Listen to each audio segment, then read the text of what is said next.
വെളിപാട് പുസ്തകം 10-ാം അധ്യായം 6-ാം വചനത്തിൽ പരിശുദ്ധ വചനം പറയുകയാണ്, അപ്പോസ്തലൻ യോഹന്നാൻ ഒരു ദർശനം കാണുന്നു.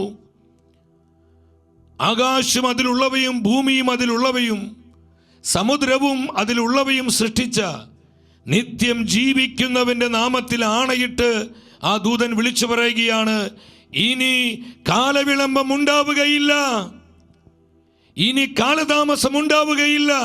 എൻ്റെ സഹോദരി സഹോദരങ്ങളെ, നമ്മളായിരിക്കുന്ന ഈ കാലഘട്ടത്തോട്, ഈ തലമുറയോട് സ്വർഗത്തിന് പറയാനുള്ള പ്രവചന സന്ദേശം എന്താണ്? ഇനി കാലവിളംബം ഉണ്ടാവുകയില്ല. ഇത് അനുതാപത്തിൻ്റെയും മാനസാന്തരത്തിൻ്റെയും സമയമാണ്. ഇത് പ്രാർത്ഥനയുടെയും പരിഹാരത്തിൻ്റെയും നിമിഷമാണ്. ഇത് ഇവാഞ്ചലൈസേഷൻ ചെയ്യുവാനോ സ്വർഗം അനുവദിച്ചിരിക്കുന്ന കൃപയുടെ മണിക്കൂറുകളാണ്. ഈ സമയത്തെ തിരിച്ചറിഞ്ഞ് ജീവിക്കുവാൻ ഈ കാലഘട്ടത്തിലെ ദൈവജനത്തോട് സ്വർഗം ആവശ്യപ്പെടുകയാണ്. ഇനി കാലവിളംബം ഉണ്ടാവുകയില്ല. ഓ, എത്ര കൃത്യമാണ് കർത്താവിൻ്റെ വചനം. എൻ്റെ സഹോദരങ്ങളെ, നമ്മളായിരിക്കുന്ന ഈ കാലത്തിൻ്റെ പ്രത്യേകത മനസ്സിലാക്കി ആത്മരക്ഷയ്ക്കും ആത്മാക്കളെ രക്ഷയ്ക്കുമായി ഒരുങ്ങുവാൻ വിളിക്കപ്പെട്ടവരാണ് നമ്മൾ. ഈ ലോകത്തിൻ്റെ ജഡമോഹങ്ങളിലും ഈ ലോകത്തിന് ലൗകികമായ സുഖലോലുപതയിലും പെട്ട് നമ്മുടെ ആത്മാക്കൾക്ക് നാശം സംഭവിക്കരുത്. ആത്മരക്ഷയും ആത്മാക്കളുടെ രക്ഷയും സ്വർഗം ആഗ്രഹിക്കുന്നത് മാത്രമാണ്. നമ്മുടെ കർത്താവിൻ്റെ മനസ്സ് മുഴുവൻ ആത്മാക്കളുടെ രക്ഷയിലാണ്, മറ്റൊന്നിലുമല്ല സഹോദരങ്ങളെ. അപ്പോസ്തലന്മാരും കർത്താവിൻ്റെ പ്രവാചകരും കർത്താവിൻ്റെ വിശുദ്ധാത്മാക്കളും ജീവിച്ചതും പ്രഘോഷിച്ചതും ആത്മരക്ഷയെക്കുറിച്ചാണ്, ആത്മാക്കളുടെ രക്ഷയെക്കുറിച്ചാണ്. സ്വർഗത്തിൻ്റെ മുഴുവൻ മനസ്സ് ഈ വിഷയത്തിലാണ് കിടക്കുന്നത്. ഇന്ന് സ്വർഗത്തിൻ്റെ വേദന, സ്വർഗത്തിൻ്റെ നിലവിളി എന്തിനെക്കുറിച്ചാണ്? നശിക്കുന്ന ആത്മാക്കളെക്കുറിച്ചാണ്, നശിക്കുന്ന ആത്മാക്കളെക്കുറിച്ചാണ്. പരിശുദ്ധ അമ്മ മാതാവിലൂടെ നൽകപ്പെടുന്ന അനേകം പ്രവചന സന്ദേശങ്ങൾ ഈ കാലഘട്ടത്തിലുണ്ട്. ഈ സന്ദേശങ്ങളുടെ എല്ലാം ഉള്ളടക്കം എന്താണ്? ഉള്ളടക്കം എന്താണ്? നിങ്ങൾ ശ്രദ്ധിച്ച് ഉണർവോടെ വായിച്ചേ. ലോകത്തിൽ പാപം നിറഞ്ഞു കവിഞ്ഞിരിക്കുന്നു. സഭയിൽ പോലും സാത്താൻ നുഴഞ്ഞു കയറിക്കഴിഞ്ഞു. നിങ്ങൾ പരിത്യാഗം ചെയ്ത് പ്രാർത്ഥിക്കണം. ലോകം മാനസാന്തരപ്പെടുന്നില്ലെങ്കിൽ, കർത്താവായ യേശുവിലേക്ക് തിരിയുന്നില്ലെങ്കിൽ, ദൈവപിതാവ് വലിയ ഈ ശിക്ഷ എന്നൊക്കെ പറയുമ്പോൾ നമ്മൾ തെറ്റിദ്ധരിക്കരുത്. അത് ദൈവസ്നേഹത്തിൻ്റെ താക്കീതുകളാണ്.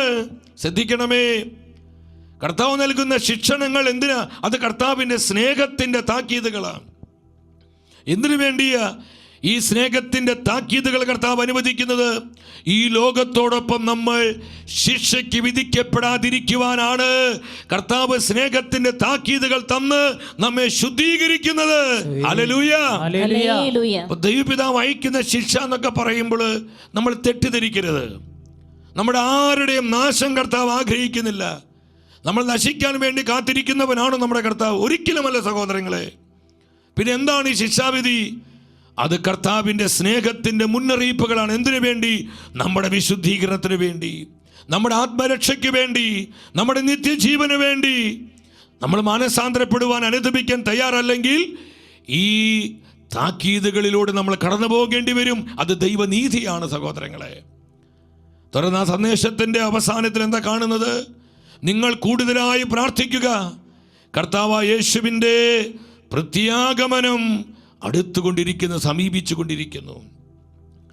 ഇന്ന് തിരുസഭയിൽ പരിശുദ്ധ അമ്മ പ്രത്യക്ഷപ്പെട്ട് അമ്മയിലൂടെ സ്വർഗം തരുന്ന ഈ പ്രവചന അനേക സന്ദേശങ്ങൾ, ഈ സന്ദേശങ്ങളുടെ എല്ലാം ഉള്ളടക്കം ആണ് ഇപ്പോൾ നമ്മൾ കേട്ടത്.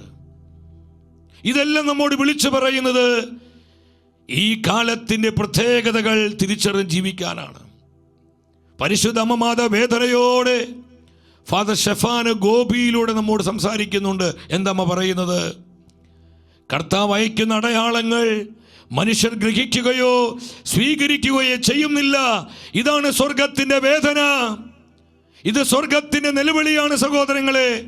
നമ്മുടെ ആത്മരക്ഷയ്ക്ക് വേണ്ടി, നമ്മുടെ വിശുദ്ധീകരണത്തിന് വേണ്ടി, നമ്മൾ ഈ ലോകത്തോടൊപ്പം ശിക്ഷയ്ക്ക് വിധിക്കപ്പെടാതിരിക്കാൻ വേണ്ടി കർത്താവ് അയക്കുന്ന അടയാളങ്ങൾ ഗ്രഹിക്കുവാനോ സ്വീകരിക്കുവാനോ ഇന്ന് അനേകര് തയ്യാറാകുന്നില്ല.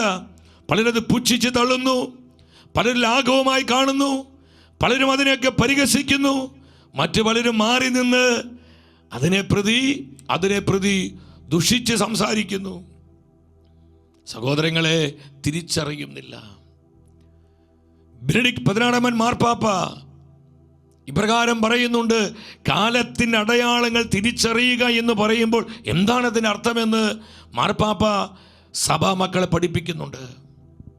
കാലത്തിൻ്റെ അടയാളങ്ങൾ മനസ്സിലാക്കുക എന്നാൽ മാനസാന്തരപ്പെട്ട് വിശ്വസിക്കേണ്ടതിൻ്റെ അടിയന്തര പ്രാധാന്യത്തെ അംഗീകരിക്കുക എന്നതാണ് അതിൻ്റെ അർത്ഥം. വിശ്വസിച്ച് മാനസാന്തരപ്പെടുക, അതാണ് കാലത്തിൻ്റെ വ്യാഖ്യാനങ്ങൾ തിരിച്ചറിയുക എന്നതുകൊണ്ട് അർത്ഥമാക്കുന്നത്.